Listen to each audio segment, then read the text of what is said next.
రండి బాబు రండి, 10 రూపాయలకే 3 దోసలు. ఆలోచించిన ఆశాభంగం. ఈ సెటప్ అంతా చూసి హోటల్ అనుకుంటే మీ పొరపాటు. ఇది మా పీజీలో ఫుడ్. పీజీలో ఈరోజు దోసలు వేశారు అండ్ టమాటో చట్నీ అండ్ పల్లీ చట్నీ చేశారనమాట.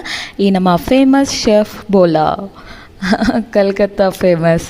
అండ్ హాయ్ చెప్తున్నాడు, చాలా యాక్టివ్ పర్సన్. మార్నింగ్కి 2 దోసలు వేసేసాను అండ్ మధ్యాహ్నానికి రైస్. అండ్ మా బోలాని అడుగుతుంటే మటన్ కర్రీ, చికెన్ కర్రీ అని చెప్తున్నాడు. తీరా చూస్తే చేసింది నీళ్ళ పప్పు అండ్ ఇంకా ఇక్కడ పీనట్ అండ్ టమాటో చట్నీ. నాకు తెలిసి మార్నింగ్ది 2 మిక్స్ చేసినట్టున్నాడు కానీ చెప్పట్లేదు బయటకి. అండ్ ఇంకా మధ్యాహ్నానికి నీళ్ళ మజ్జిగ పెట్టారు. అండ్ ఆ రోజు మాల్కి వెళ్ళాం కదా, ఆ మాల్కి వెళ్ళిన రోజే ఇంకా రెస్టారెంట్కి వెళ్ళాము. నైట్ పీజీలో ఫుడ్ ఉండదని. అండ్ ఇంకా ఇక్కడ బిల్లు ఎంత అయిందో కరెక్ట్గా గెస్ చేసిన వాళ్ళకి ఒక సర్ప్రైజ్ గిఫ్ట్ ఇస్తాను. Bye bye, subscribe.